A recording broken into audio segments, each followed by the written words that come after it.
So next, I'm honored to invite the next guest. You might all have known her.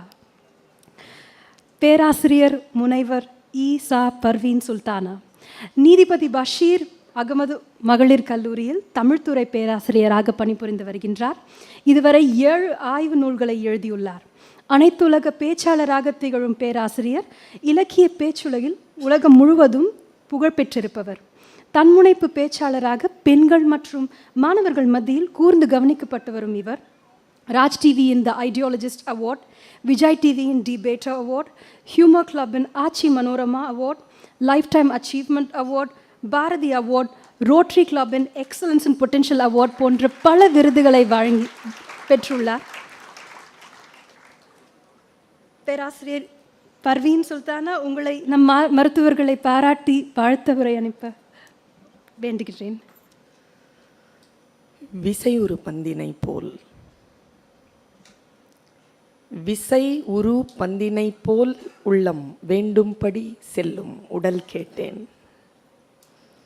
நசையறு மனம் கேட்டேன், நித்தம் நவம் என சுடர்தரும் உயிர் கேட்டேன், அசைவரு மதி கேட்டேன், இதை அருள்வதில் உனக்கெதும் தடை உள்ளதோ வல்லமைத்தாராயோ இந்த மாநிலம் பயனுற வாழ்வதற்கு.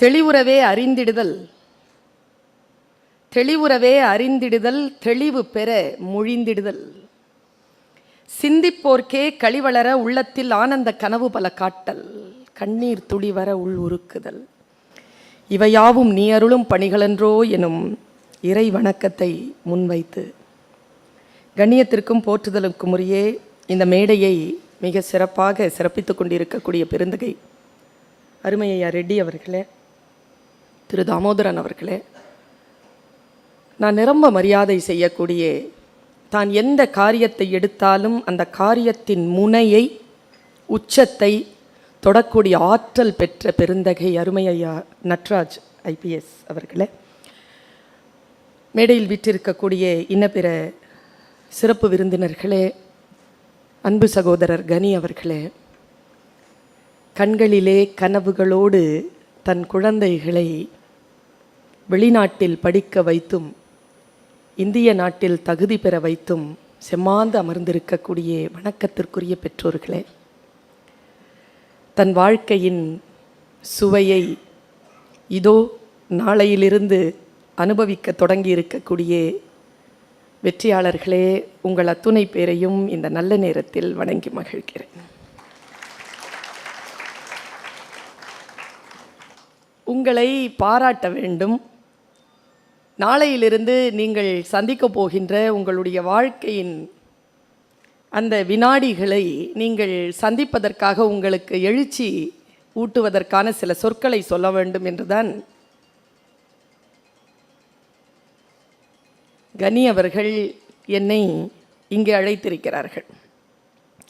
எனக்கு இப்படி தொடங்கலான்னு நினைக்கிறேன். ஒரு 15 நிமிஷம் 20 நிமிஷம்தான் இப்படி தொடங்கலான்னு நினைக்கிறேன் பேச்சை. ரெட்டி சார் பேசும் பொழுது ஒரு விஷயத்த சொன்னார்ல, அது நச்சுன்னு பட்டுருச்சு என் மனசில். கணவனுடைய ஆப்ரேஷன் முடிஞ்ச உடனே வைஃபு கேட்டாளா, என் கணவருடைய இதயத்தை நீ நல்லா பார்த்தியா, அதுக்குள்ளே என்னை தவிர்த்து வேறு யாரும் இல்லையே அப்படின்னு கேட்டதா சொன்னார். எனக்கு அவருடைய பேச்சில் ரொம்ப பிடிச்சது என்ன தெரியுமா, மெடிசன் அப்படிங்கிறது தான் சயின்ஸ். ஆனால் அந்த மெடிக்கல் தொழிலை கையில் எடுத்திருக்கக்கூடிய ஒவ்வொருவரும் அதை கலை நயத்தோடு தான் செய்ய வேண்டும்னு அதை ஆற்றலை கொண்டு வந்து நிறுத்தினார்ல, அதில்தான் அவருடைய வெற்றி இருப்பதாக நான் கருதுகிறேன். சங்க இலக்கியத்தில் ஒரு பாட்டு ஞாபகம் வந்துருச்சு எனக்கு. ஒரு பெண் சொல்கிறா கடவுள்கிட்ட, முன்னால் கணவன் நிற்கிறான், இன்னைக்கு இல்லை 7 ஜென்மம் போனாலும் நீ தான் எனக்கு கணவன், ஆனால் நான் உனக்கு என்னவாக இருக்க வேண்டும் என்று நான் நினைக்கிறேன் தெரியுமா, நான் உனக்கு மனைவியாக இருக்கணும்னு நான் வேண்டலை, உன் நெஞ்சு நேர்பவளாக நான் இருக்க வேண்டும் என்று அவள் கேட்பதாக ஒரு பாட்டு எனக்கு ஞாபகத்திற்கு வந்தது. இம்மை மாறி மறுமை ஆகினும் நீயாகியர் என் கணவனை, நானாகிய நீ நெஞ்சு நேர்பவளே என்கின்ற அந்த பாட்டை தொட்டு காட்டினார் ரெட்டி அவர்கள். எனக்கு கடவுள் மீது நம்பிக்கை இருக்குங்க. நான் 2 உடல் உறுப்புகளில், சில தகுதி பெற்ற மனிதர்களின் 2 உறுப்புகளில் நான் கடவுளை பார்க்கிறேன். எங்கள் முறையில் கடவுளுக்கு உருவம் கிடையாது. ஆனால் 2 உறுப்புகளில் நான் பார்க்கிறேன். ஆசிரியர்களுடைய உதடுகளிலும் மருத்துவர்களுடைய விரல்களிலும் நான் இறைவனை பார்த்திருக்கிறேன். நான் யோசித்து யோசித்து நிற்கிறேன். ஒரு மிகப்பெரிய வெற்றியின் படிகளை நீங்கள் தொட்டிருக்கிறீர்கள். பின்னால் வந்த மெடிக்கல் டீன், சவிதா மெடிக்கல் கல்லூரியினுடைய மெடிக்கல் டீன் தாமோதரன் அவர்கள் அதை சுட்டி காட்டினார்கள். 80,000 பேர் மேற்படிப்புக்கு தகுதியாகி இருக்கிறீர்கள். நீங்கள் நிலம் பெயர்ந்து, இந்த நிலையை பெயர்ந்து நீங்கள் உங்களுடைய வேலையை செய்யுங்கள் என்று அவர் சொன்ன பொழுது, ஒரு குருவினுடைய உதடு அசைவுகளில் நான் இறைவனை பார்த்தேன். ஏதோ ஒரு செய்தி காற்று வாக்கில் நம்மை அப்படித்தான் வந்து சேரும். நமக்கு ஆசீர்வாதம் இருந்தால் அது நமக்கு புரிந்து போகும். ஜிடி நாயுடு அப்படிங்கிற ஒரு மேதை இருந்தார் கோயம்புத்தூரில். அவரை என்னுடைய மகனார் ஜிடி கோபால் அவர்களை சந்திக்க நான் சென்றிருந்த பொழுது, அவர் ஒரு பள்ளிக்கூடத்திற்கு என்னை அழைத்து சென்றிருந்தார். அவர் நடத்துகின்ற பள்ளிக்கூடம். அந்த பள்ளிக்கூடத்தில் 8ஆம் வகுப்பு படிக்கின்ற மாணவி கீழ்த்தளத்தில் தச்சு வேலைகளை கற்றுக்கொள்ளக்கூடிய அந்த லெபார்டரியில் இருந்தார். சின்ன சின்ன பீசஸாக மரத்தை வெட்டி அந்த பீசஸ்க்குள்ள ஒரு சில விஷயங்களை செய்வதற்கான பயிற்சியில் இருந்தார். ரொம்ப ஆக்யூரேட்டாக அதை அவள் செய்யணும். அவர் தாண்டி போகும்போது ஒரு கேள்வி கேட்டார், நீ என்னவாக போறன்னு கேட்டார். அந்த 8ஆம் வகுப்பு மாணவி சொன்னாள், நான் சர்ஜன் ஆக போகிறேன், நான் டாக்டர் ஆக போகிறேன். உடனே அவர் சொன்னார், டாக்டர் ஆக போகிறேன்ற தச்சு வேலை பண்ணிட்டு இருக்கிற. அதுக்கு அந்த பொண்ணு சொன்ன பதில் என்ன தெரியுமா? ஒரு சர்ஜனுக்கு ஒரு உறுப்பை ஆப்ரேட் பண்ணுறதுக்கான அந்த ஆக்யூரசியில் கை சரியாக இருக்க வேண்டும் என்றால் இந்த பயிற்சிகள் எடுத்துக்கொள்ள வேண்டும் என்று என் புத்தி சொன்னது. அதனால் நான் இந்த பயிற்சியை எடுத்துக்கொள்கிறேன்ங்கிறாவ. எங்கிருந்து எங்கே திங்க் பண்ணுறாங்க பாருங்க. அதனால்தான் நீங்கள் நீட்டு கொண்டு வாங்க, நீட்டாமல் கொண்டு வாங்க, எதை கொண்டு வந்தாலும் தென்னகத்து பிள்ளைகளை ஜெயிப்பதற்கு இன்னொரு தேசத்தில் பிள்ளைகள் மறுபடியும் தான் பிறக்க வேண்டும். ரொம்ப நீட்டாக சிந்திக்கிறீர்கள். வாய்ப்பு உங்களுக்கு வந்திருக்கிறது. உங்களுக்கு சொல்லுவதற்கு என்று இந்த ஆசிரியரிடத்திலும் இந்த உங்களுடைய சகோதரியிடத்திலும் சில சொற்கள் உண்டு. எத்தனையோ பேர் முடியாது என்று விட்ட இடத்தில்தான் நீங்கள் முடியும் என்று நின்றிருக்கிறீர்கள். முதல்ல அதுக்கே நீங்கள் நிமிர்ந்து உட்காரலாம். யாரெல்லாம் நிமிர்ந்து உட்கார்ந்து இருக்கிறீர்களோ, இப்போ நான் சொன்னதுக்கு அப்புறமா நிமிர்ந்து உட்கார்ந்தீங்களோ, அவங்க வாழ்க்கையில் ஒரு அதிசயம் நடந்திருக்கிறது. 2 இன்ச்சு இப்போவே உயர்ந்திருக்கிறீங்க. சும்மா உட்கார்ந்த இடத்துலேருந்தே நிமிர்ந்து உட்கார்ந்தா 2 இன்ச்சு உயரலானா, வாழ்க்கையில் இவர்களுடைய பேச்சை எல்லாம், அனுபவங்கள் எல்லாம் கேட்டுக்கொண்டு அதன்படி நடந்தால் எவ்வளவு உயரலாம். ரொம்ப நீட்டாக மனசை அலர்ட்டாக வச்சுருங்க. அதான் ஜெயிக்கிறதுக்கான வழி. டாக்டர்ஸ்லாம் ரொம்ப சீரியஸாக இருப்பாங்கன்னு சொல்லி நான் கேட்டிருக்கேன். ஆனால் கிடையாது. உண்மையிலேயே ஹியூமர் அப்படிங்கிற ஒரு குவாலிட்டி எந்த டாக்டர்கிட்ட இருக்குதோ அவர்தான் மிக சிறப்பான மெடிக்கல் ப்ராக்டிஷனராக இருக்கிறார். ஹியூமர் இருக்கணுங்க. ஹியூமர் இல்லைன்னா அவன் ஏற்கனவே பாதி செத்து தான் வருவான். உங்களை பார்த்த உடனே அடுத்த நிலைக்கு கீழே இறங்காமல் உங்ககிட்ட இருக்கக்கூடிய, எனக்கு தெரிஞ்சு ஆப்ரேஷன் தேட்டரில் எனக்கெல்லாம் சர்ஜரி நடந்திருக்குங்க. ஆப்ரேஷன் தேட்டரில் எப்போ செடேஷன் கொடுத்துட்டு அந்த டாக்டர் கேட்பார், உன் பேர் என்ன? நீ பேச்சாளரா, ப்ரொஃபஸராக இருக்கிறியா? ஒன்றும் சொல்ல முடியாதுல்ல, நீ என்னை கீழே இறக்கி விடு, அதுக்கப்புறம் நான் உனக்கு பதில் சொல்கிறேன். ஆனால் ஒன்றும் செய்ய முடியாது. ஆமாம் சார், எங்கே வேலை செய்றீங்க? கணக்கு தெரியுமா உங்களுக்கு? தெரியும் சார். நம்பர் சொல்லுங்கள். எவ்வளோ சார் சொல்லணும்? 1லேருந்து 10 சொல்லு. என் டாக்டர் எனக்கு சொன்னாருங்க, 1லேருந்து 10 சொல்லுன்னாரு.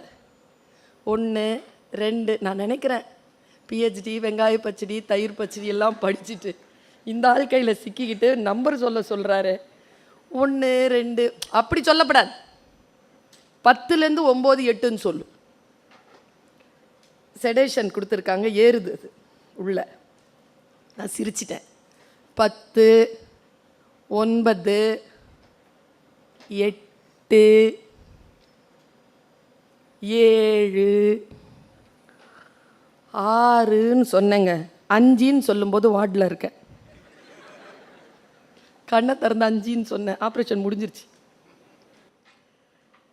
பலி எனக்கு தெரிஞ்சா எனக்கு பேரன்பு கொண்ட என் தாயை விடவும் பேரன்பு கொண்டவராக நான் பார்ப்பது வலி இல்லாமல் அல்லது வலியை நீக்கி மருத்துவம் செய்யக்கூடிய இந்த மனிதர்களைத்தான். மனிதனுடைய மிகப்பெரிய ஒரு சேவையிலே நீங்கள் உங்களை ஈடுபடுத்தி கொண்டிருக்கிறீர்கள். உங்களை நீங்கள் செதுக்கிக் கொள்வதற்கு தனிப்பட்ட முறையில், உங்களுக்கு அறிவுரை சொல்வதற்காக அல்ல, தனிப்பட்ட முறையில் எந்த துறையை நீங்கள் கையில் எடுத்தாலும் தனிப்பட்ட முறையில் ஒரு விஷயத்தை ஞாபகம் வச்சுக்கோங்க. அறம் சார்ந்த ஒரு பணிதான் ஆசிரியர் பணியும் மருத்துவ பணியும். அதுதான் ரெட்டி சார் வேற வேற விதமாக உங்களுக்கு சொல்லிட்டு போனார்.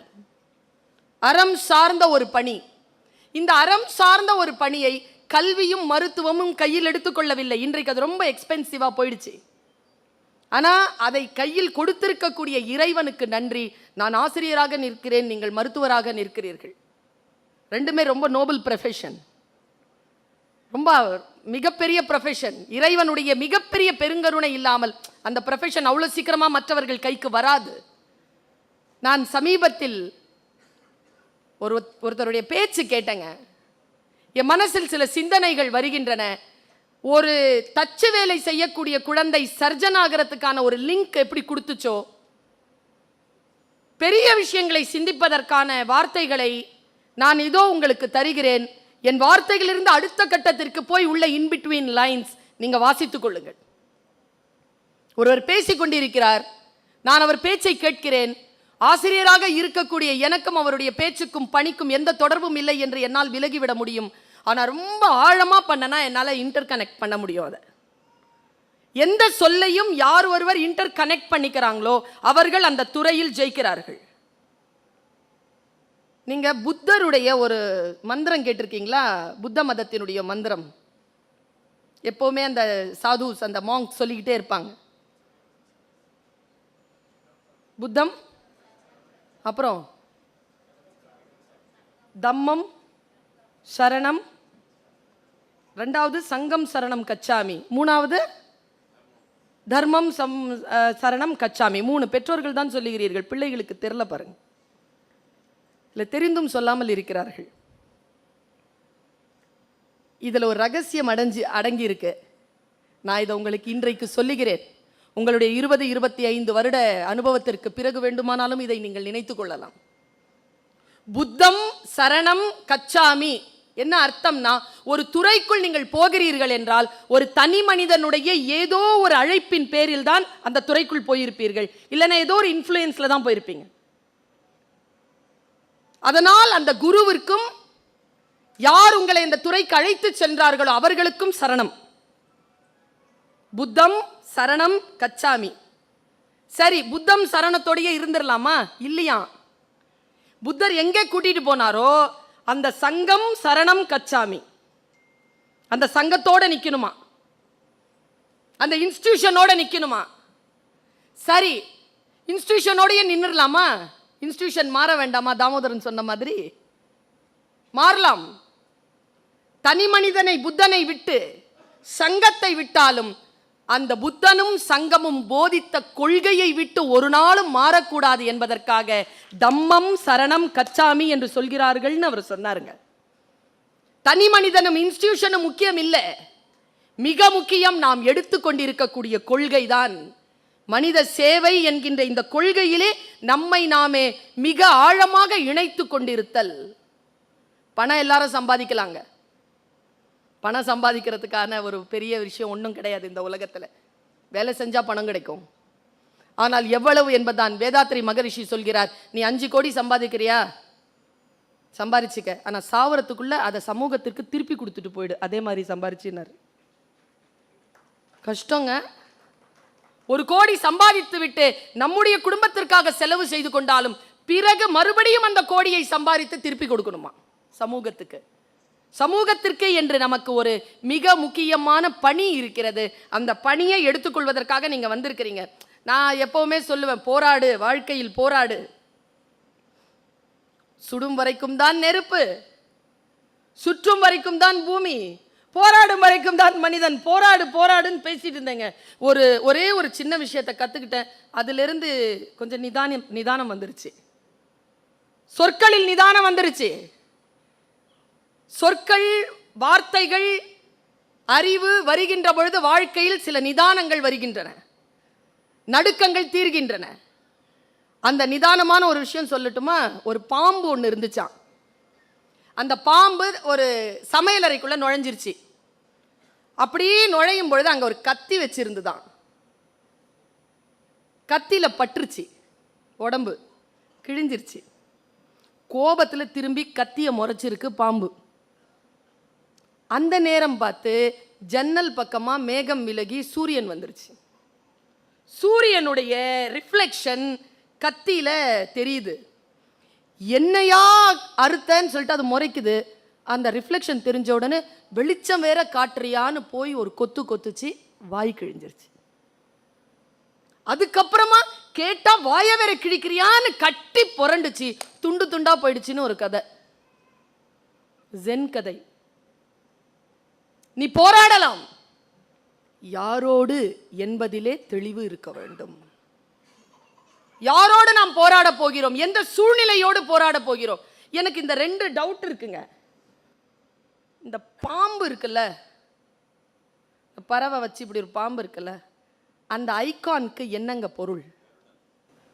கருடனும் பாம்பும் ஏன் 2த்தையும் அப்படி வச்சிங்க? சரி, உங்களுக்கு இல்லை இந்த கேள்வி, அவர் சொல்லி விட்டுருவார்.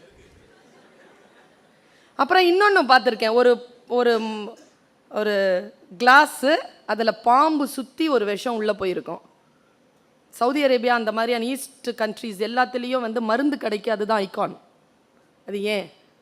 நீங்கள் எழுதுறீங்கல்ல ப்ரிஸ்கிரிப்ஷன், அதில் கடைசியாக இப்படி ஆர் போட்டு ஒரு எக்ஸ் போட்டிருப்பீங்க. அதுக்கு என்ன அர்த்தம்? எனக்கு இதெல்லாம் தெரியாது, டீச்சர்ன்றதால கேள்வி கேட்டேன். சார் சொன்னார்ல, டோன்ட் அஷ்யூர் கியூர். எல்லாம் முடிச்சுட்டு அடுத்தது கிரேக்க மொழியா, அது அடுத்தது இயற்கை இடத்துல விட்டுறது தான் அது ஆர்எக்ஸ் அப்படின்னு சொல்லி நான் ஒரு மருத்துவர் சொல்ல கேள்விப்பட்டிருக்கிறேன். எல்லாரும் கூகுள் பண்ணி பார்க்குறாங்க, என்ன இதுக்கு அர்த்தம் அப்படின்னு. என் கிளாஸில் தான் இந்த தொல்லைன்னு சொன்னால் இல்லை, எல்லாருக்கிட்டையும் அந்த பழக்கம் வந்துருச்சு. உடனே கூகுள். எனக்கு ஒரு விஷயம் தெரியலங்க, கூகுள் எல்லாமே மேலே இருக்கிறவன் பார்த்துப்பாங்கிற மாதிரி எல்லாமே அவன் சொல்கிறது சரியா? அப்போ இந்த மனிதர்களுக்கு ஒரு விஷயம் சொல்கிறேன் சகோதர சகோதரிகளே, உங்களுடைய வாழ்க்கையில் சில எதிர்கேள்விகளை கேட்டுக்கொண்டே போங்க. ஒய் நாட், ஏன் இப்படி இருக்கிறது? உங்களுடைய மருத்துவத்தினுடைய ஆகப்பெரிய உன்னதமான ஒருத்தன் இருந்திருக்கான், அவனால் தான் நீங்களும் நானும் இங்கே நின்று கொண்டிருக்கிறோம். ஒரு குரூப் வேலை செஞ்சிருக்குங்க, தன்னலம் கருதாமல் வேலை செஞ்சிருக்கு. இந்த உலகத்திலேயே இயற்கை அளித்திருக்கக்கூடிய ஆகப்பெரிய மருத்துவ கொடை என்ன தெரியுமா? இந்த உலகத்தில் 700 கோடி மக்கள் இருக்கிறாங்களா, 700 கோடி மக்கள்லையும் அனாட்டமிங்கிறது ஒன்று தான் எல்லாருக்கும். ஒரு நரம்பு இங்கே இருக்கணும்னா அந்த நரம்பு 700 கோடி பேருக்கும் அங்கே தான் இருக்கும். அதான் மருத்துவத்தினுடைய உயிர். அதை கண்டுபிடிச்சானே ஒருத்தன். எவ்வளோ நீங்கள் என்ன வேணாலும் மெடிசன் மாற்றிக்கோங்க, அனாட்டமி புக் மட்டும் மாறவே மாறாது. ஒரே புக்கு தான், எத்தனை காலம் போனாலும் அந்த புக்கை மட்டும் தான் படிக்கணும். நான் அந்த வரலாறை படித்தேன். எப்படி அவர்கள் அனாட்டமியை கண்டுபிடிச்சார்கள்னா, பிணங்களை தேடி போய் அந்த அனாட்டமியை கண்டுபிடிச்சிருக்காங்க. சுடுகாடுக்கா போயிருக்காங்க. இடுகாட்டில் இருந்து பிணங்களை தோண்டி எடுத்து இருட்டிலே அந்த விளக்கை வைத்து கொண்டு சர்ஜரி பண்ணி அவங்க கண்டுபிடிச்சாங்க. நம்முடைய முன்னோர்கள் நமக்கு மிகப்பெரிய வழியை அமைத்து தந்திருக்கிறார்கள் என்றால் அதில் இருந்து ஆரம்பிக்கக்கூடிய நாம் எந்த எல்லைகளை தொடணும்? எனக்கு தெரிஞ்சு நான் வலி ரொம்ப எனக்கு பிடிக்கவே பிடிக்காதுங்க. இந்த அனிஸ்தீசியான்னு ஒருத்தன் கண்டுபிடிச்சானே, கடவுளே, அவனுக்கு அந்த மாதிரி ஆட்களுக்கு தாங்க கோயில் கட்டி கும்பிடணும். எவ்வளோ பெரிய விஷயங்க அதெல்லாம். நான் யோசித்து பார்க்கிறேன், என்னுடைய சிந்தனை எல்லைகளை கடந்து நிற்கக்கூடிய அறிவியல் விஷயங்களை நம்முடைய மூத்தோர் நமக்கு தந்திருக்கிறார்கள். Gratitude, have gratitude, it's a magical powder. Have gratitude. அந்த கிராட்டிடியூட்டோட நீங்க உங்களுடைய விஷயங்களை முன்னால வைங்க.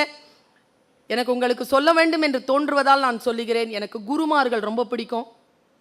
ரெட்டி சார் இப்படி சாஃப்டா அப்படியே பேசிட்டு போயிட்டார். 60 வருஷ எக்ஸ்பீரியன்ஸ் அப்படி சொல்லிட்டு போயிட்டார். ஒரு கேன்சர் பேஷண்ட்டை 4th ஸ்டேஜ் 3rd ஸ்டேஜில் இருக்கக்கூடிய ஒருத்தனை எப்படி ஹேண்டில் பண்ணுறதுன்னு இப்படி சொன்னார் பாருங்களேன். ஒரு வாழ்க்கையை காப்பாற்றுவதற்கான மந்திர சொல்ல அப்படி போட்டு போயிட்டார். உன்னுடைய நோய்க்கு சர்ஜரி தேவை கிடையாதுப்பா, மெடிசன் போதுமானது. எவ்வளோ அற்புதமான ஒரு விஷயம். பல நேரங்களில் இருக்கிறதையும் பேனிக் ஆகி அதை என்கேஷ் பண்ணாதீங்கன்னு சொல்லும்போது எனக்கு அவர் சொன்னது பெருசாக தெரிலங்க. சொல்லிட்டு ஒரு சிரிப்பு சிரிச்சார் மனுஷன். அந்த சிரிப்பு தான் என்ன அப்படி நலுக்குன்னு பிடிச்சது. Don't encash. அடுத்தவர்களுடைய வலியை என்கேஷ் பண்ணணும்னு யோசிக்காதீர்கள். அதை தீர்த்து வைப்பதற்காக நான் ஒன்று சொல்றேன் பாருங்க. நீங்க எந்த நிறுவனத்துக்காக வேலை செஞ்சுக்கோங்க. நேற்று தான் படித்தேன் இன்று புதிதாய் பிறந்தோம்னு ஓஷோனுடைய ஒரு புத்தகம். அதுல ஒரு விஷயத்தை சொல்றான். as a doctors உங்களுக்கு புரிகிறதா என்று பாருங்கள். ஜென்னுக்கும் புத்த மதத்துக்கும் தொடர்பு இல்லைன்னு சொன்ன ஒத்துக்குவீங்களா? ஜென்னுக்கும் புத்த மதத்துக்கும் தொடர்பு இல்லை. தாந்திரீகத்திற்கும் சைவத்திற்கும் தொடர்பு இல்லை. சூஃபிசத்துக்கும் இஸ்லாத்துக்கும் தொடர்பு இல்லை. ஹசினிசத்துக்கும் யூத மதத்திற்கும் தொடர்பு இல்லை. என்ன இப்படி சொல்லிட்டீங்க? அதெல்லாம் அந்த மதத்தோட தானே கனெக்டட். கிறிஸ்துமஸ் என்கின்ற விஞ்ஞானி, மிகப்பெரிய மெஞ்ஞானி சொன்னதாக ஓஷோ பதிவு செய்கிறார். புத்த மதத்திற்கும் ஜென்னுக்கும் தொடர்பு இல்லை, ஆனால் புத்தனுக்கும் ஜென்னுக்கும் தொடர்பு உண்டு. தாந்திரீகத்திற்கும் சைவத்திற்கும் தொடர்பில்லை, சிவனுக்கும் தாந்திரீகத்திற்கும் தொடர்புண்டு. இஸ்லாத்திற்கும் சூஃபிசத்திற்கும் தொடர்பில்லை, முகம்மதுவுக்கும் சூஃபிசத்திற்கும் தொடர்புண்டு. நீங்கள் ஒன்றை நினைவில் வைத்துக் கொள்ளுங்கள். மெடிக்கலினுடைய சூழல் எதுவாக இருந்தாலும், அந்த நிறுவனங்களுடைய சூழல் எதுவாக இருந்தாலும், இண்டிவிஜுவலா நீங்க ஒரு விஷயத்தை கொள்கையை கையில் எடுத்திருக்கிறீர்கள். உங்களுக்கும் அந்த அறத்திற்கும் தான் தொடர்பே தவிர அறமற்று இயங்கக்கூடிய நிறுவனங்களிடமிருந்து நீங்கள் விலகி நில்லுங்கள். உங்களுடைய அந்த விலகி நின்று நீங்கள் செய்யக்கூடிய அந்த பெரும் சேவைதான் இந்த மனித குலத்திற்கான மிகப்பெரிய சேவையாக இருக்க முடியும். ராமகிருஷ்ண பரமஹம்சருடையது கேட்டிருப்பீங்க, நினைவுபடுத்துகிறேன். கொஞ்சம் உட்கார்றீங்களா சார்? நீங்க கொஞ்சம் உட்கார்றீங்களா? இவ்வளோ செலவு பண்ணி கூப்பிட்டு அவங்க நீங்களே டிஸ்ட்ராக்ட் பண்ணீங்கன்னா எப்படி? எனக்கு தெரிஞ்சு உலகத்திலேயே மிகப்பெரிய பாவம் எது என்றால் ஒருவனுடைய கவனத்தை திருப்புவதுதான். ஆமாங்க. எல்லாரும் வைத்தால அடிச்சுட்டு ஒரு விஷயத்தை பற்றி கத்திட்டு இருக்கும்போது ஒருத்தர் சும்மா வந்து அப்படி ஒரு கொளுத்தி போட்டு போயிடுவார். எல்லாரும் அதை பற்றி திரும்பி பார்த்துட்டு இருப்போம். நான் இப்படி பேசிட்டு கத்திட்டே இருப்பேங்க. மேலேருந்து வந்து நட்ராஜ் காதில் கணேசர் ஏதாவது ஒரு வார்த்தை சொன்னாருன்னு வச்சுக்கோங்களேன், நம்ம எல்லாருமே அவங்கள பார்ப்போம். சத்தியமாக அவருக்கு என்ன சொன்னாருங்கிறத நம்ம வாழ்க்கையில் தெரிஞ்சிக்கவே போகிறதில்ல. ஆனால் நம்ம கவனமெல்லாம் அங்கே தான் இருக்கும். இப்போ நான் முக்கியமான ஒரு சொல்ல கருத்து பேசி முடிச்சுட்டேன். ரெட்டி சார் அப்போ தான் எழுந்திரிச்சார். எல்லாரும் ரெட்டி சாரை தான் பார்த்தோம். எழுந்திரிச்சு கணேஷ் சார் வந்தார், அதைத்தான் பார்த்தோம். நல்லா தெரிஞ்சுக்கோங்க, டீச்சராக இருக்கிற 20 வருஷமா நான் என் கிளாஸில் யாரும் ஃபெயில் ஆனதில்லை. ஏன்னா நாங்கள் ஃபெயில் ஆக விடுறதில்லை, அதுங்க தயாராக தான் இருக்கும். இந்த கவனச்சிதறல் இருக்கின்ற பொழுதுதான் ஒன்றும் இல்லை. நீங்கள் ஒரு விஷயத்தை முடிவு செய்யறதுக்கு இப்படி வந்து நிற்கும் பொழுது உங்களுக்கு கவனச்சிதறல் வந்தால் என்ன ஆகும்? ஒன்று சொல்கிறேன், நீங்கள் கவனச்சிதறல் பண்ணிங்கன்னா ஒரு உயிர் தான் போகும். டீச்சர் எல்லாம் கவனச்சிதறல் பண்ணிங்கன்னா ஒட்டு மொத்தமாக போகும். அதனால் டீச்சர்ஸ் ஆர் மோர் இம்பார்ட்டன்ட். நான் இப்போ வெளிப்படையாகவே சொல்கிறேனே, டாக்டரா டீச்சரான்னு கேட்டால் உண்மையாக நான் சொல்கிறேங்க. ரெட்டி சார் டாக்டர் இருக்கார், டாக்டர். ஆனால் அதுக்கு மேலே அவர் ஒரு ப்ரொஃபஸரில். எது சூப்பர்னு சொல்கிறேன் பாருங்க. அவர் ஸ்டான்லி மெடிக்கல் காலேஜில் சம்பளமே வாங்காமல் டீச்சராக இருக்கார். ஆனால் அவருக்கான ஒரு ப்ராக்டிஸ் இருக்குது. சரியா? இதுல எதுல அவர் சூப்பர்னு கேட்டா டீச்சர்ல தாங்க அவர் சூப்பர். அவர் மற்றதெல்லாம் வந்து அவருடைய எக்ஸ்ட்ராடினரியான விஷயம், அதெல்லாம் விடுங்க. ஏன் தெரியுமா, ஒரு ஸ்டூடெண்ட்டை இப்போ நட்ராஜன் சார்னு வச்சுக்கோங்களேன், அவருடைய ஸ்டூடெண்ட்டாக இருந்திருக்காருன்னு வச்சுக்கோங்க. இப்போ என்ன சொல்வார் அவர்? மை ஸ்டூடெண்ட் மிஸ்டர் நட்ராஜ் இப்போ வந்து எம்எல்ஏவாக இருக்கார் அப்படின்னு சொல்லலாம். இதுவே ப்ராக்டிஸ் பண்ணுறாருல, அங்கே வந்துட்டு போகிறவரா நட்ராஜ் சார் இருந்தார்னா சொல்ல முடியுமா? இவர் என் பேஷண்ட்டு, இன்னைக்கு இவர் எம்எல்ஏவாக இருக்கிறாரு. டாக்டரை விட டீச்சிங் ப்ரொஃபஷன் வந்து அவர் டீச்சராக இருக்கிறதுனால தாங்க எனக்கு ரொம்ப பிடிக்குது. தாமோதரன் சாரும் is a teacher. Teacher is more than everybody. Teach பண்ணுறாங்க, நமக்கு கற்றுக் கொடுக்கிறீர்கள். அதனால் கற்றுக் கொடுக்கின்றவர்களுடைய உதடுகளில் இருந்து நீங்கள் சரியாக சில விஷயங்களை உள்வாங்கிக் கொண்டால் உங்கள் விரல்களில் கடவுள் வேலை செய்வார். சரியான விஷயங்களை சரியான நிலையில் கவனியுங்கள். இந்த கவனிப்புங்கிறதுனாலேயே நான் சொல்றேன், ராமகிருஷ்ண பரமஹம்சர் ஒரு வாட்டி உட்கார்ந்துருக்கார், சத்சங்கம் நடக்க போகுது, காளி பூஜை நடந்து கொண்டிருக்கிறது, தட்சிணேஸ்வரம்ல இருக்கார். வெளியில லட்டு வச்சிருக்கு, லட்டு பிடிக்கணும், பூந்தி வச்சிருக்கு. ஆட்கள் வந்து ஓடி வந்து சொல்லியிருக்காங்க, சார் எங்கிருந்து வந்துச்சுன்னு தெரியல, சாரையா எறும்பு வருது சார், குருவே என்ன செய்யறது? இப்போ கொல்ல முடியாதுன்னு நீங்க சொல்லிட்டீங்க, இப்போ எந்த கொலையும் இங்க நடப்பதில்லை, நாங்க என்ன பண்றது? அதை கொல்ல முடியாது, அதை நகர்த்த முடியல, என்ன பண்றது? சூப்பரா ஒரு வேலையை சொன்னார் அவர். ஒரு கிண்ணத்துல சக்கரை எடுத்துக்கோ, சரி, அந்த குவியலா போட்டிருக்கக்கூடிய பூந்தி குவியல் இருக்குல்ல, ஆமா, அதுக்கு 2 அடி தள்ளி அதை தூவிடு, சரி, உள்ள உட்காந்து லட்டு பிடிச்சிரு. ஓகே, தூவிட்டார், உள்ள எந்த எறும்பும் வரல, சர்க்கரையை சாப்பிட்டுட்டு போயிடுச்சு. லட்டு பிடிச்சி எல்லாருக்கும் பிரசாதம் கொடுத்துட்டாங்க. குரு உட்கார்ந்து சத்சங்கம் பேசுகிறார். குரு சொன்ன வார்த்தை தான் உங்களுக்கான கவன ஈர்ப்பு தீர்மானம். அவர் சொன்னார், பிரசாதம் என்கின்ற பூந்தியை நோக்கி எறும்புகள் வந்தன, அந்த இலக்கை தொட வேண்டும் என்று எறும்புகள் வந்தன, நான் சர்க்கரை என்ற ஆசை காட்டினேன், அந்த ஆசையோடு அவர்கள் திரும்பி போய்விட்டார்கள். யாரும் பூந்தி என்கின்ற இலக்கை அடையவே இல்லை, நீங்களும் அப்படி இருந்து விடாதீர்கள் என்று சொன்னார். பல பேர் ஆசையை அனுபவித்து விட்டு இலக்கை விட்டு விடுகிறோம். ஆசையை அறுத்து விட்டு இலக்கை அடைவதற்குரிய அந்த வாழ்க்கையை நாம் பெற வேண்டும். வாய்ப்புகள் ரொம்ப பெருசுங்க. 15 வருஷத்துக்கு முன்னாலே எனக்கு தெரியாது பேச்சு துறைக்கின்றே இத்தனை வாய்ப்புகள் இருக்குன்னு. இதோ இந்து பத்திரிகையில இருந்து வந்து உட்கார்ந்துருக்காங்க. பேச்சு துறையில இவ்வளவு பெரிய ஒரு வாய்ப்பு இருக்குதான்னு எனக்கு தெரியாது. லிட்ரேச்சர் படிச்சா இவ்வளவு பெரிய வாய்ப்பு இருக்கான்னு எனக்கு தெரியாது. இருக்குங்க. இங்கே உட்கார்ந்து இருக்கக்கூடிய ஆட்கள் இருக்கிறீங்க இல்லையா, இது வந்து ஒரு மூங்கில் காடு. இந்த மூங்கில் காட்டில் எந்த மூங்கில் புல்லாங்குழல்? எது புல்லாங்குழலாக போகிறது? யார் இந்த உலகத்தில் எட்டி பிடிக்கக்கூடிய அந்த துறையினுடைய ஆக உச்சத்தை யார் அடைய போகிறார்கள்? கொஞ்சம் யோசிச்சு பாருங்க. மழை பெய்கிறது, வீடு ஒழுகுகிறது, வீட்டிற்குள் பாத்திரத்தில் வைத்து தண்ணீரை பிடித்து கொண்டிருக்கிறோம். தண்ணீர் சுவையாக இருக்கிறது, வீட்டின் தேவைகளை பூர்த்தி செய்கிறது. ஆனால் கொஞ்சம் திங்க் அவுட் ஆஃப் பாக்ஸ், கொஞ்சம் வெளியில வந்து பாருங்க, அதே மழை தான் பெய்து கொண்டிருக்கிறது. கடலும் ஆறும் கிணறும் நிரம்பிக் கொண்டிருக்கின்றன. பாத்திரத்தை பெருசாக்கிக்கோங்க. எவ்வளவு பெரிதா பாத்திரம் வைத்திருக்கிறீர்களோ அவ்வளவு கிடைக்கும். வாழ்க்கையை மிகச் சிறியதளவில் நினைக்காமல் மிக உன்னதமான அளவில் ரொம்ப பெருசா நினைக்கிற மாதிரி நீங்க நினைங்க. அதை உங்கள் காலடியில் வந்து அது உங்களை தொடும். ரொம்ப நீட்டான ஒரே ஒரு விஷயத்தை சொல்லி நான் விடைபெறுகிறேன். எப்பவுமே நான் இதை சொல்வது உண்டு, முக்கியமாக இந்த இளைஞர்களுக்கு அதை சொல்ல வேண்டும்.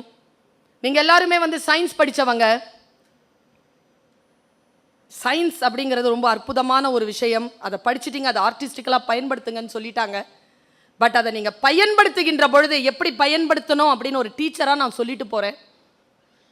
இதை ஒரு ராங் க்ரௌடில் நான் சொல்லிட்டேன். 17-18 இயர்ஸ்க்கு சொல்லிட்டேன் சார். அவன் எழுந்திருச்சு கத்துறான், நிஜமாவா மேடம், மேடம் இதை நம்பலாமா, உண்மையா மேடம்ங்கிறான். என்ன தத்துவம்னா, ஜலாலுதீன் ரூமி 12ஆம் நூற்றாண்டின் பிற்பகுதியில் இஸ்தான்புலில் பிறந்தான். மஸ்னவி என்கின்ற 60,000 கன்னிகளை கொண்ட மிகப்பெரிய அரிய நூலை நமக்கு தந்தான். அதில் ரூமி பேசுவதுதான் இந்த வார்த்தை. அதை நான் தப்பான கிரௌடுக்கு சொல்லிட்டேன், உணர்ச்சி வசப்பட்டு சொல்லிட்டேன். அவன் கேட்குறான் நிஜமாவான்னு. என்ன தெரியுமா ஸ்டேட்மெண்ட்டு? நீ எதை தேடிக்கொண்டிருக்கிறாயோ அது உன்னை தேடிக்கொண்டிருக்கிறது. ஆமாம், 17 வயசு பையன். நிஜமாவா மேடம்? ரூமியே சொல்லிட்டாரா மேடம்? அவ்வளோ பெரிய தத்துவமா மேடம்ங்கிறான்.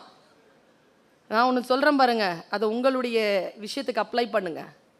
நான் கொஞ்சம் இயற்கையிலேயே இந்த ஊருக்கு பிறந்தா நான் கொஞ்சம் ஹைட்டுங்க, 2 இன்ச்சு நான் ஹைட்டு. என்னால் பஸ்ஸில் உட்கார முடியாதுங்க. பஸ்ஸில் உட்காந்தேன்னா அந்த முதல்ல பஸ்லாம் முட்டி இடிக்கும். அவன் பிரேக் போட்டானா முட்டி வலிக்கும். முட்டி இடிச்சிருமோ முட்டி இடிச்சிருமோ முட்டி இடிச்சிருமோன்னு பஸ்ஸில் ஏறும்போதெல்லாம் நினைப்பேங்க. 12 வருஷம் நினச்சேங்க இதை. 13ஆவது வருஷம் 2 வீலரில் போகும்போது கீழே விழுந்து முட்டி உடஞ்சிருச்சு. இப்போ புரியுதா? நீ எதை தேடிக்கொண்டிருக்கிறாயோ அது உன்னை தேடுகிறது. இது வெறும் சொல்லல்ல, ஆழமான மனதிலே நான் இதைத்தான் தேடுகிறேன், என் உச்சம் இதுதான் என்று யார் ஒருவர் ஆழமாக நினைத்து காட்சிப்படுத்துகிறீர்களோ அது உங்களை வந்து சேரும். இது இயற்கை. மரணத்தை தேடுகிறீர்களா? வரும். பயத்தை தேடுகிறீர்களா? வரும். மகிழ்ச்சியை தேடுகிறீர்களா? வரும். எதை ஆழமாக நினைக்கிறோமோ அது நம் காலடிக்கு வரும். காட்சிப்படுத்துங்கள். மிக உன்னதமான நிலையை எவ்வளவோ ஹடில்ஸ் தாண்டி வந்துட்டீங்க. பிலிப்பைன்ஸ்லாம் போய் படிக்கிறது சிரமங்க. வெளியூரில் 1 நாள் 2 நாளே தங்க முடியாது. இத்தனை வருடங்கள் வெளியில் போராடி அதுவும் இல்லாமல் தாயகத்திற்கு வந்து தாயகத்திலும் தகுதி பெற்று உட்கார்ந்திருக்கிறீர்கள் என்றால் இறைவன் உங்களை வேறு எதற்காகவோ தேர்ந்தெடுத்து இருக்கிறான். அந்த தேர்ந்தெடுக்கக்கூடிய அதை கனவு காணுங்கள், காட்சிப்படுத்துங்கள். நிச்சயமாக உங்களுடைய எல்லையினுடைய உச்சத்தை நீங்கள் தொடுவீர்கள். ஒரே ஒரு சொல்தான், சிகரம் தொடுவது என்பது. ஐபிஎஸ் நடராஜன் சார் இருக்கார்ல, பயமா இருக்குங்க அவரை பத்தி நினைக்கிறதுக்கு. அவர் சாதாரணமாக தானே உட்கார்ந்துருக்காரு, ஒரு எம்எல்ஏங்க அவர், அவ்வளவுதான். எத்தனையோ பேர் எம்எல்ஏ ஆகுறாங்க. ஏன் நான் நடராஜன் சார் பத்தி பேசணும்? நடராஜன் யார் தெரியுமா? பிசிக்ஸ்ல டாக்டரேட் பட்டம் பெற்றவர். நட்ராஜ் யார் தெரியுமா? தான் எழுதிய அந்த யூபிஎஸ்சி எக்ஸாம்ல எழுதி அட்டன் பண்ணி ஐபிஎஸ் ஆனவர். எதுலனா அதுல உச்சம். ஐபிஎஸ் ஆகி பிசிக்ஸ் படிச்சுட்டு ஐபிஎஸ் ஆகி எல்லா வேலையும் முடிச்சதுக்கு அப்புறம் வீட்டில் போய் முழங்கால் கை கால் வலிக்குதுன்னு படுத்துக்காம சமூக சேவைக்காக வந்து நின்று எலெக்ஷன்ல நின்று ஜெயிச்சு எம்எல்ஏ ஆனவர். என்ன எனர்ஜிங்க அவர்கிட்ட. Take him as a syllabus. Reddy சாரை பாருங்களேன், take him as a syllabus. என்னத்தா படிச்சு என்னத்தா வந்து என்ன இப்படிங்கிறான். 12 வயசு 13 வயசுல இப்படிங்கிறான். 20 வயசுல ஐ எம் வெரி டயர்ட். 40 வயசுல என்ன பண்ணுவ? Stay alert, be aware. பெரியவர்களை எல்லாம் பாருங்கள். என்ன வயது இருக்குங்க அவங்களுக்குலாம்? அந்த வயதுல முதல்ல அப்படி இருப்போமான்லாம் நமக்கு தெரியாது. முதல்ல அந்த வயது வரைக்கும் இருப்போமான்னு யோசிப்போம். அலர்ட்டா சில பேர் வந்து நின்று பேசுகின்ற பொழுது அவர்களுடைய சொற்களை விட அவர்களுடைய எக்ஸிஸ்டன்ஸ் இருக்குல்ல, அது நம்மை ஆசீர்வதிக்கக்கூடிய எக்ஸிஸ்டன்ஸ். இங்க உட்கார்ந்து இருக்க உங்களுடைய எக்ஸிஸ்டன்ஸ் இருக்குல்ல, ஆசீர்வதிக்கக்கூடிய எக்ஸிஸ்டன்ஸ். அந்த எக்ஸிஸ்டன்ஸ், அந்த பவர், அந்த எனர்ஜி, அந்த சக்தி நிலையை சரியா உள்வாங்கிக்கோங்க. இவர்கள் அந்த இன்னிங்ஸை இவங்க என்ன தெரியுமா 10வது ரவுண்ட் ஓடிக்கிட்டு இருக்காங்க. 10வது ரவுண்ட் ஓடிக்கிட்டு இருக்காங்க. நீங்க இப்போதான் தொடங்கி இருக்கீங்க. எவ்வளவு எனர்ஜியோட தொடங்கணும். நல்ல எனர்ஜியோட வாழ்க்கை தொடங்குங்கள். யார் எதை பார்த்தாலும் அதை ஒரு சப்ஜெக்டா, அதை ஒரு சிலபஸா மனசுக்குள்ள எடுத்துக்கோங்க. கற்றல் என்பது நிகழ்ந்து கொண்டே இருக்க வேண்டும். உங்களுக்கு எதுக்கு பிராக்டிஷனர்னு பேரு? பிராக்டிஸ் பண்ணிட்டே இருந்தா தான் அதுக்கு பேர் டாக்டர். நான் டாக்டர் ஆயிட்டேன் இல்லை, டாக்டரா இருக்கிறியா? டெய்லி பிராக்டிஸ் பண்றியா? பிராக்டிஸ், பயிற்சி. என்ன வார்த்தைங்க அது? டெய்லி பயிற்சிங்க. உங்களுக்கு பயிற்சி செய்பவன் தான். அதுவும் பாருங்களேன், தொழில்னு சொல்லாம அதை பயிற்சின்னு சொன்னா பாருங்க. நீங்கள் பயில வேண்டும், பயிற்சி செய்ய வேண்டும், அன்றாட வாழ்க்கையில் ஏதேனும் ஒன்றை கற்றுக்கொண்டே இருக்க வேண்டும். அப்படிப்பட்ட அந்த வாழ்க்கையை, ஆரோக்கியமான வாழ்க்கை. யாரும் சொல்லுவாங்க டாக்டர்ஸ் கிட்ட போய், டாக்டர்ஸ் என்ன நல்லா ஆக்கிடுங்க டாக்டர்ஸ் சொல்லுவாங்களே தவிர, டாக்டர்ஸ் நீங்க நல்லா இருக்கீங்களான்னு யாரும் கேட்கறதே இல்லை. நான் கேட்கிறேன், நீங்கள் நன்றாக இருக்க வேண்டும். நீங்கள் ஆரோக்கியமாக இருக்க வேண்டும். எங்களை எல்லோரும் எங்களுடைய அடுத்த ஜெனரேஷனை பார்த்துக்கிறதுக்காக உங்களுடைய வாழ்க்கையும் உடலும் வளமோடும் சிறப்போடும் இருக்க வேண்டும் என்று நான் வணங்குகின்ற இறையை வணங்கி உங்கள் அத்துணை பேரையும் வாழ்த்தி விடைபெறுகிறேன். நன்றி, வணக்கம்.